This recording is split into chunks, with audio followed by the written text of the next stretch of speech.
quel est l'homme politique que vous aimeriez incarner au cas où vous en serez un aujourd'hui?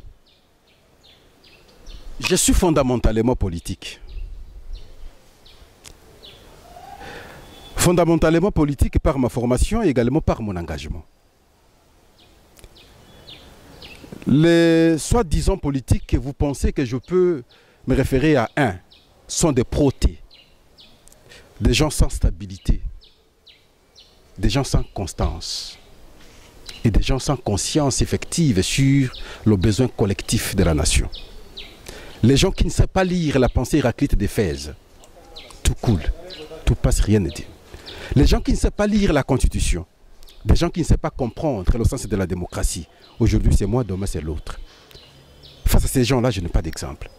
Mais sinon, nous avions eu un qui réunissait pratiquement toutes les tendances. Parce que nous avons des grands professeurs ici, nous avons des grands messieurs ici. Mon idée. Il y avait un qui réunissait toutes les tendances, qui était Etienne Tshisekedi. Effectivement, lorsque nous étions étudiants, chacun voulait s'identifier à Etienne Tshisekedi. Encore que nous qui avions fait l'université de Kinshasa, c'était un combat intellectuel. Je vois mes amis, je vois Peter Kazadi qui était entraîné, je vois les Chabani, parce qu'ils sont à l'IDPS, je les cite. Chabani, je les cite parce qu'ils sont là. Je vois Serge Mayamba, c'est vraiment parce qu'ils sont à l'IDPS, je les cite. Et d'autres. Donc, l'idée était, nous tenons aujourd'hui le flambeau, le fait d'avoir fait la grande université du pays.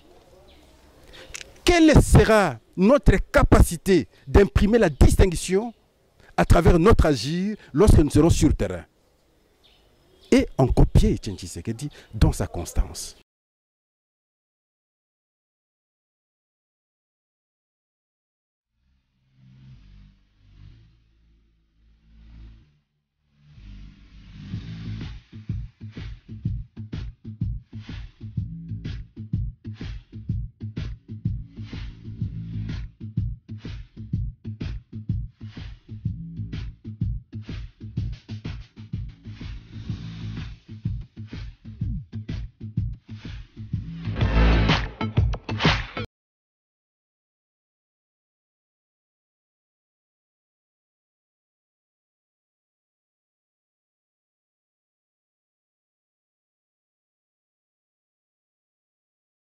Salut fidèles téléspectateurs habitués à Sega Magazine Percé, je vous salue partout où vous êtes, mes amis de Brazzaville, mes téléspectateurs de Kinshasa et même des provinces, je vous salue, merci de vous savoir nombreux devant vos écrans en train de nous suivre en ce moment dans cette tranche du magazine Percé. Merci à toute l'équipe de Conweb Télévision.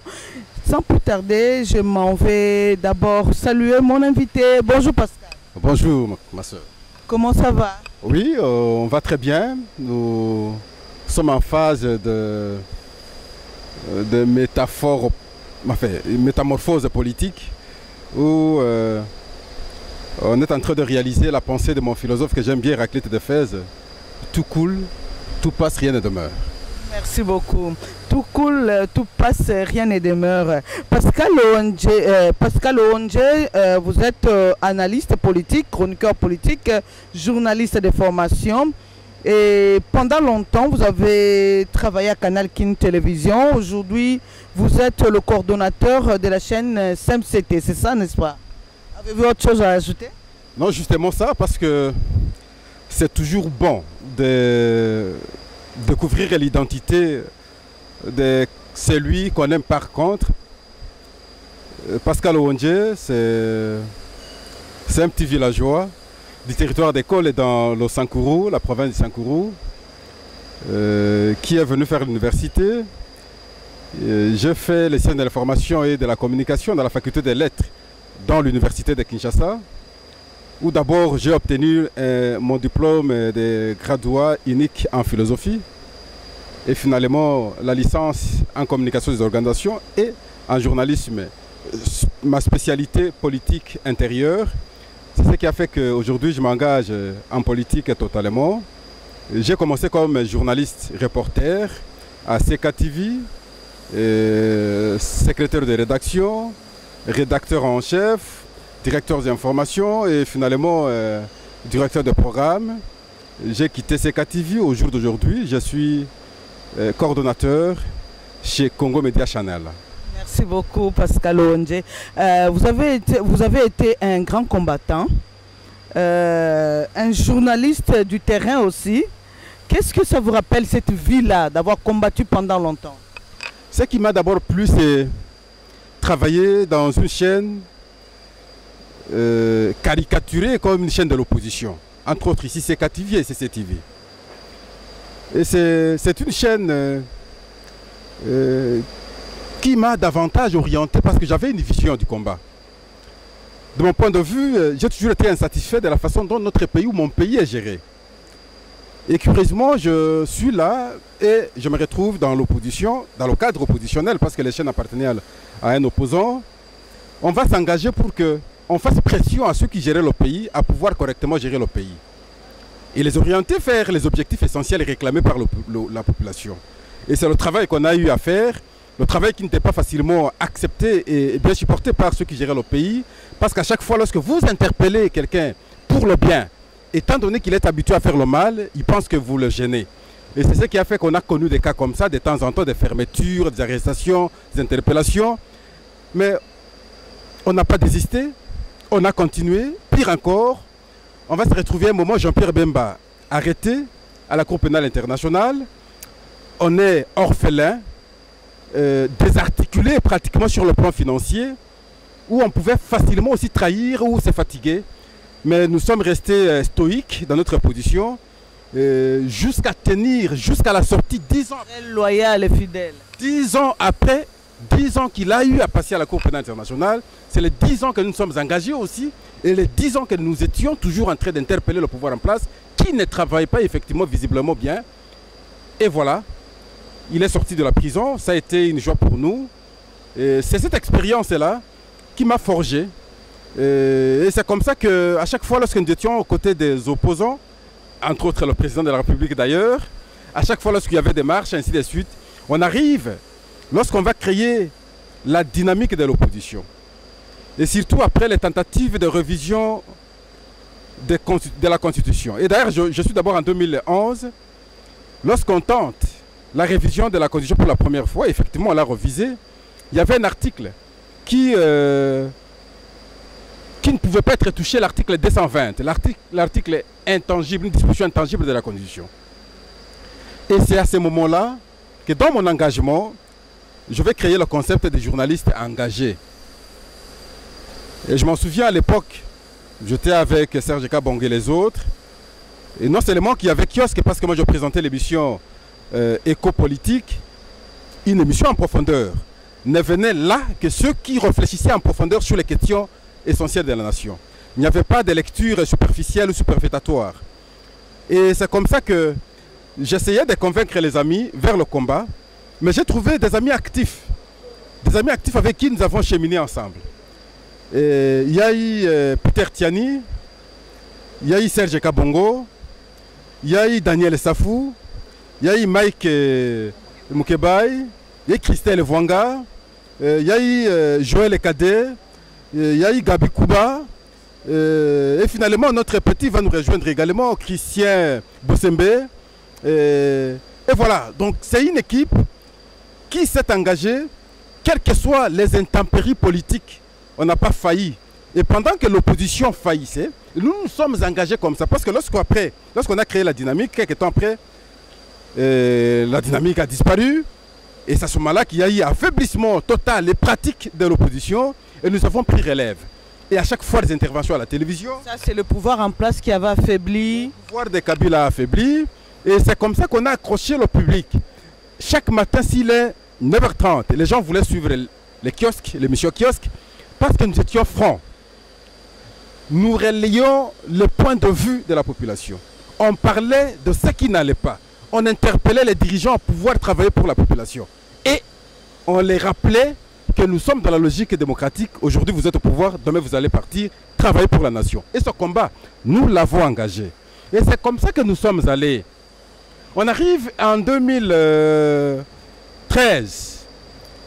Le fait de n'avoir pas bien organisé les élections en 2011 où Étienne Tshisekedi va dire qu'il a été élu, il va prêter même serment chez lui. On arrive en 2013, Joseph Kabila, dans son intelligence, va vouloir organiser les concertations nationales. Et pourtant, c'était une décision du Conseil de sécurité à travers sa résolution dans la disposition 2098. Et point 14, enfin, disposition 14.b. Et au lieu d'organiser le dialogue tel qu'il était voulu par le Conseil de sécurité, Joseph Kabila va organiser les concertations nationales. Nous avons engagé le débat ici, concertation nationale, dialogue, blanc, bonnet, blanc. Malheureusement, l'UDPS ne va pas intégrer. Et pourtant, l'objectif était d'intégrer la partie ou le parti politique qui se réclamait avoir gagné les élections. L'OMLC et d'autres partis politiques vont partir. La conséquence était laquelle? Et finalement, il va débaucher les Thomas Loa que les autres sont partis. On n'a pas résolu le problème. On arrive en 2016, l'année qu'on devrait avoir les élections, il n'y a pas élection. Il fallait encore trouver d'autres stratégies. Et là, le combat devenait rude. Pour passer nuit ou rester ici dans le bâtiment de Jean-Pierre Bemba, ici, passer le temps des émissions, et c'était insupportable.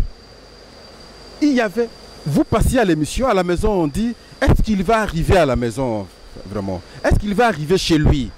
Des interpellations, n'en parlons pas. Mais on a tenu bon, on a eu ce courage-là.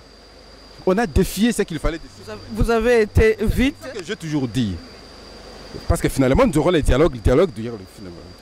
Nous avons été à la base du changement aujourd'hui. Il y avait deux axes fondamentaux. D'un côté, il y avait les acteurs politiques de l'opposition, mais de l'autre, il y avait les journalistes engagés. Et c'est ces deux fronts-là qui ont fait qu'on bouge les choses au pays et qu'on pousse vers le respect de la Constitution. Et finalement, qu'on atteigne l'objectif aujourd'hui, c'est celui d'avoir organisé les élections et de l'avoir gagné en même temps. Voyez-vous?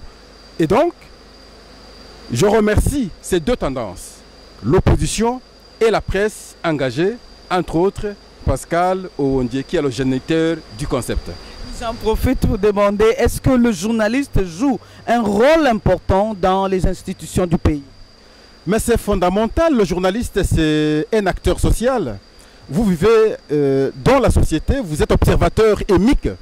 Vous étudiez votre société, vous comprenez votre société, vous devez l'accompagner. Encore que nous sommes spécialisés en politique intérieure. L'apport est si fondamental. On est le relais de la voix des sans-voix entre la voix des sans-voix et l'exécutif. Voyez-vous, nous sommes au milieu. Et nous savons faire ce pont. Et c'est cela le travail des journalistes. Et nous avons interpellé à travers nos petites connaissances. Nous avons interpellé à travers nos petites agitations en même temps pour que finalement on respecte ce que nous avons comme fondamental ici, la Constitution.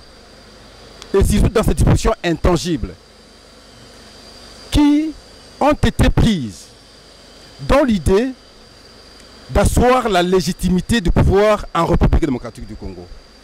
Ne plus permettre qu'on ait les hommes forts à la place des institutions fortes. Et c'est cela le travail au fait du journaliste, surtout dans une période critique politiquement. Et c'est ça que nous avions fait. La joie aujourd'hui pour moi est que je vois que j'ai atteint l'objectif, c'est lui souhaiter de voir le changement des acteurs politiques.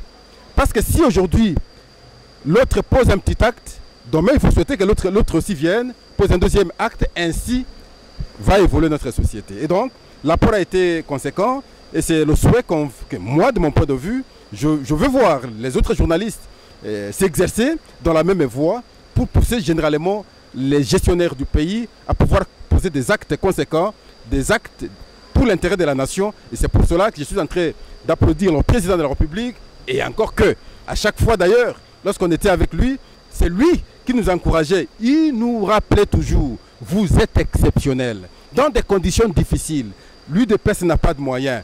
Les partis de l'opposition n'ont pas de moyens. Vous venez à reportage, vous couvrez les événements, il n'y a rien. Vous rentrez main vide. Vous n'avez même pas un moyen de déplacement. Vous êtes toujours à pied. Tout était désarticulé. Mais vous aviez tenu bon. Et là, il nous disait tenez bon. Et nous avons tenu bon. Et aujourd'hui, il est au pouvoir. Et même la fois passée, il est revenu sur ses propos. Je dis Dieu merci. Et on ne peut que se réjouir. Nous allons en parler. Est-ce que Pascal Owenjo, pendant ce parcours professionnel, est-ce que vous avez connu des moments vraiment plus sombres et des moments lumineux? Pouvez-vous nous en parler? Le moment sombre pour un journaliste, c'est lorsqu'il ne parvient pas à réaliser son travail. Je m'en souviens à l'époque, toujours dans ce combat, le combat politique, aux côtés des acteurs politiques, et surtout acteurs politiques de l'opposition. Très justement, il y avait une déclaration qui a été faite au centre Bethany. Et cette déclaration à l'époque a été lue par Sami Badibanga. Et dans cette déclaration, on appelait la population à s'opposer et descendre sur la rue sur la question de l'ONIP qui consistait à organiser le recensement avec probabilité de dépasser 2016 sans élection. Et nous avons été 3 chaînes qui ont relayé cette information. Il y a eu CKTV, il y a eu RTCE, il y a eu Canal Futur de Vital Caméré. Et aussitôt relayé cette information, le matin, on nous a coupé le signal. Et cette information a été relayée par moi. Et à l'époque, j'étais rédacteur en chef à CKTV. Et lorsqu'on va nous couper le signal, nous allons passer 2 ans durant, 2 ans, sans réouverture du signal. Donc il a fallu attendre le dialogue dit de Kodjo, qui a été organisé à la Cité de l'Union africaine, pour qu'on voit nos chaînes réouvertes. Je cite CKTV, RTCE et Canal Futur. C'est ce moment qui a été pour moi très dur, trop fatal, trop brutal, si on pouvait se prétendre être en démocratie. L'autre moment, c'est le plus précédent. Pendant qu'on voulait déstabiliser Jean-Pierre Bemba, où on va saccager les chaînes, arracher même des prises, toutes les caméras emportées. On n'avait plus rien. Mais comment on pouvait travailler? Mais nous avons dit, nous tenons encore bon. Et nous avons travaillé. Ce sont ces moments qui me sont restés un peu marqués négativement, mais en même temps qui m'ont encouragé, qui continuent à m'encourager, de façon à comprendre que tout ce que je peux faire demain, rien ne sera facile. C'est dans des difficultés comme ça, n'est-ce pas, qu'on sera faire face et pondre ce qui est plus utile pour la nation. Et d'ailleurs, comme ça ne nous a pas découragés, nous avons continué comme ça. Aujourd'hui, nous parlons de l'alternance. Effectivement, comme je vous ai dit ici, le combat de journalistes a été significatif et conséquent. Parmi ces journalistes, Pascal Owondje. Et j'aime bien mon nom, Pascal Owondje Ouomotamba. Merci. Quel sentiment vous éprouvez aujourd'hui lorsque vous observez le cursus du président de la République, président Félix Tshisekedi? Le président de la République, mon président de la République, au fait, notre président de la République, Félix Antoine Tshisekedi, c'est un combattant. C'est l'un des présidents que la République a connu qui proviennent des entrailles de la population. Sur les 5 que le pays a connus, il y a Kasavubu, il y a Mobutu, il y a Mouzé Kabila, il y a Joseph Kabila et aujourd'hui Félix Antoine Tshisekedi. Il n'y a que 2 qui sont sortis des entrailles de la population et du combat politique. Il y a Kasavubu et Félix Tshisekedi. Kasavubu, dans son engagement pour la libération du pays, le meeting a été organisé ici. Vous avez vu comment les gens étaient morts. Vous aviez appris, parce que c'est de l'histoire, comment les gens sont morts, parce qu'il fallait qu'on libéralise le pays. Finalement, on aura un président démocratiquement élu, politiquement porté. Et après, nous avons eu un militaire. C'est Joseph Mobutu. Après le militaire, on aurait un rebelle. Mouzé Kabila, un rebelle pantanté, parce qu'il a fait autant d'années dans la forêt, rebelle et pantanté, qui ne comprenait plus la cité, notre cité. Et après lui, nous aurons encore un autre rebelle, Joseph Kabila, c'est un rebelle aussi, qui est venu avec la rébellion, un militaire qui va prendre le pouvoir. Mais aujourd'hui, nous avons un président qui sort, encore une fois de plus, comme Joseph Kasavubu, des entrailles de la population, des entrailles du combat de l'opposition, dans le cadre démocratique. Et c'est celui-là que j'interpelle d'ailleurs, parce qu'il doit se rappeler ce que nous avons toujours dit. La beauté du pouvoir, c'est lorsqu'on travaille pour sa population. La beauté du travail, c'est lorsque la population se dit effectivement, c'est ce que nous avions voulu. C'est ce que nous recherchions. Si le pouvoir, c'est pour ses intérêts privés, ce n'est pas important. Un opposant ne peut pas prendre le pouvoir pour ça. L'opposant, une fois au pouvoir, se rappelle de ses anciens discours sur ce qui ne va pas dans la cité. Question d'eau. Et j'ai aimé d'ailleurs même la fois passée, lorsqu'il était devant les députés et sénateurs au Congrès, il revient sur la question de l'électricité, la question de l'eau, des énergies bien entendu, la question de l'économie. Et vous sentez que c'est quelqu'un qui comprend ce qu'il faut faire pour l'intérêt de la nation. Et c'est cela le combat de l'opposition. Et donc, quand je vois le président de la République, je regarde son passé, et quand je l'entends parler, je me rassure sur l'avenir. Et ce qui reste maintenant à faire, c'est quoi concrètement? Avoir de bons compagnons. Avoir une belle équipe. Des gens qui peuvent bien l'accompagner. Si Mobutu a été vomi hier, c'est parce qu'il n'a pas eu de bons collaborateurs. Et aussi, même avec Joseph Kabila, au-delà de ses incapacités, au fait, que j'ai déploré bien entendu, je reprends, au-delà de ses incapacités, il n'a pas eu aussi de bons collaborateurs. Il a eu à le dire lui-même. Et la preuve, vous voyez aujourd'hui, ça se voit qu'il n'a pas eu de bons collaborateurs. C'est que le président de la République, ce qu'il devra bien faire, aujourd'hui porté par la population, un président ne peut bien travailler que lorsqu'il est accepté par la population. Effectivement, il est accepté par la population. Je vous interromps, excusez-moi. Pour qu'il réussisse ce qu'il a dans son cœur, au-delà de l'acceptation de la population, c'est également tenir compte des collaborateurs. Il doit avoir une belle équipe autour de lui pour qu'il atteigne ses objectifs. Merci Pascal Ouendje. Pendant les consultations, vous avez été reçu par le président de la République. Est-ce que vous en avez profité pour exprimer votre désir, pour lui donner vos recommandations? D'abord, c'est un thème pas important. Parce que vous êtes assis, lui commence, il vous explique, il circonscrit la question ou la situation. Il parle de tout et de rien. Il parle de la crise, il comprend déjà ce qui ne va pas, il comprend déjà les cris de la population. Qu'est-ce qu'on peut encore dire? On a su qu'ajuster, on a su que rappeler, on a su que compléter, on a su que lui promettre de l'accompagner. Parce que son échec, c'est notre échec. Je m'en souviens, une fois, je prends un taxi, on était derrière, je trouve une maman. Pascal Ouendje, oh, ah papa, je te vois physiquement, merci beaucoup maman. On avance. Là, elle était en train de m'observer. Oui, mais vous parliez beaucoup hier, papa, mais aujourd'hui vous avez le pouvoir, mais les mêmes conditions continuent.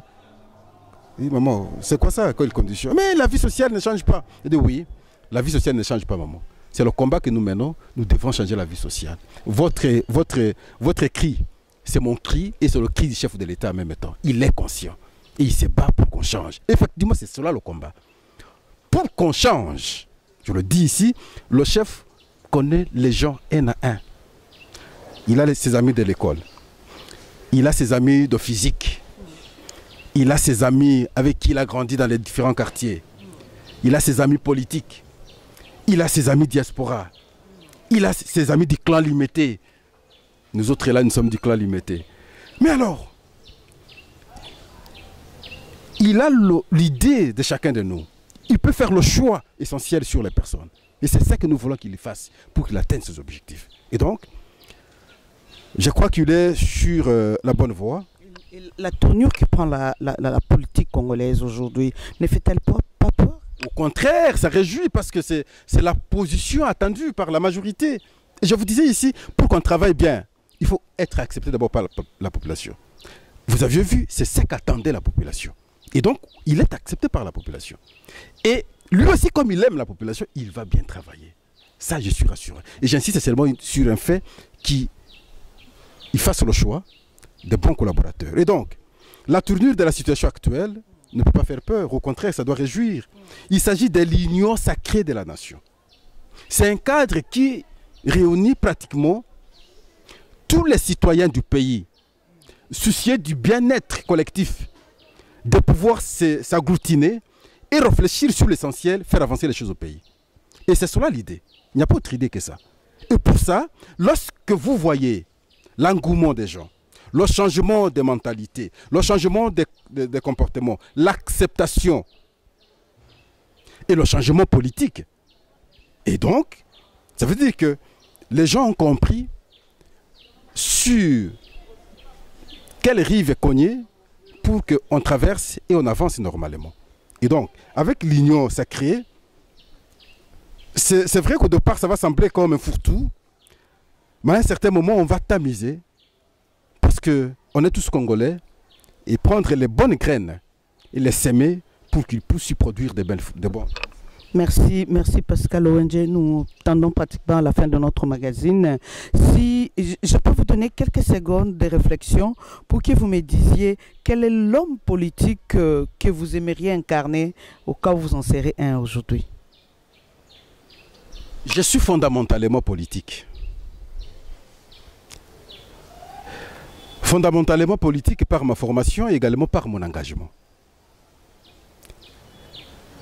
Les soi-disant politiques que vous pensez que je peux me référer à un sont des protés, des gens sans stabilité, des gens sans constance et des gens sans conscience effective sur le besoin collectif de la nation.